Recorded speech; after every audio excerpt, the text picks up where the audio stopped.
BJP नेता और railway passenger service committee के चेयरमैन और उनके बेटों पर गृह मंत्री अमित शाह के नाम पर 2 करोड़ की ठगी का आरोप है। आरोप के मुताबिक 100 करोड़ रुपए में रेलवे के अलावा कई और प्रोजेक्ट्स देने की डील हुई थी। क्या है पूरा माजरा, जानने के लिए देखिए मुकेश सिंह सेंगर की रिपोर्ट।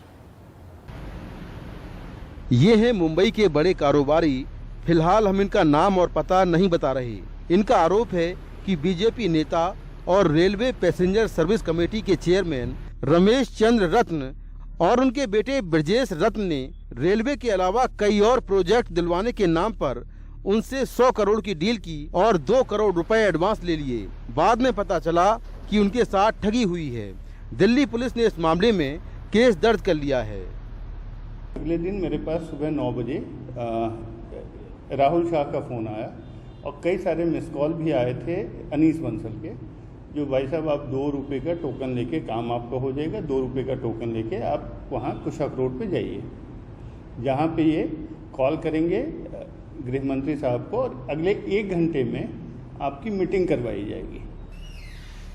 शिकायतकर्ता के मुताबिक वो होटल के कारोबार में है और रेलवे में भी काम करना चाहता था। इसी सिलसिले में उसकी मुलाकात राहुल शाह और अनीस बंसल से हुई। दोनों ने इसी साल 27 मार्च को ब्रजेश से मिलने के लिए लुटियन दिल्ली के उसके कुशक रोड के एक बंगले में बुलाया। बताया गया कि ब्रजेश के पिता रमेश चंद्र रत्न बीजेपी नेता हैं और रेलवे बोर्ड के चेयरमैन हैं। ये भी कहा गया कि इनका गृह मंत्री और उनके बेटे के साथ रोज का उठना बैठना है और आरोप है कि 2 करोड़ रुपए एडवांस लेकर उसी रात अमित शाह से बात कराने का वादा किया गया था। ये भी कहा गया कि उनकी इतनी ऊंची पहुंच है कि वो किसी को भी राज्यसभा सांसद और गवर्नर भी बना सकते हैं। लेकिन ना तो कारोबारी का काम हुआ और ना ही पैसे मिले। उसके बाद मेरे पास कोई चारा नहीं बचा। फिर मेरे एक मित्र हैं, उनके सहयोग से मैं पहुंचा 9 कृष्णा मेनन मार्ग, क्योंकि ये गृह मंत्री अमित शाह के नाम से ये पैसे उगाए ही गए हैं।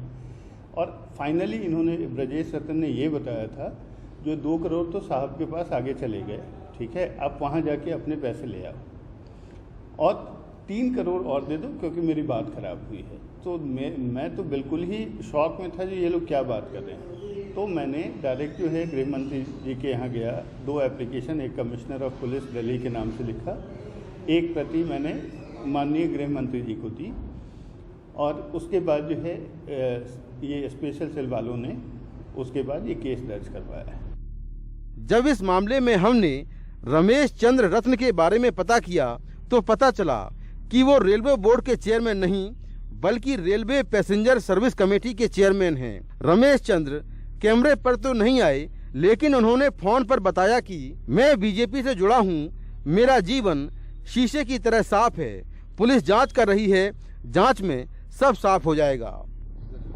हम रमेश चंद्र रत्न के घर भी गए। ये उनकी सरकारी कोठी है जहां हमें बाउंसरों के अलावा कोई नहीं मिला।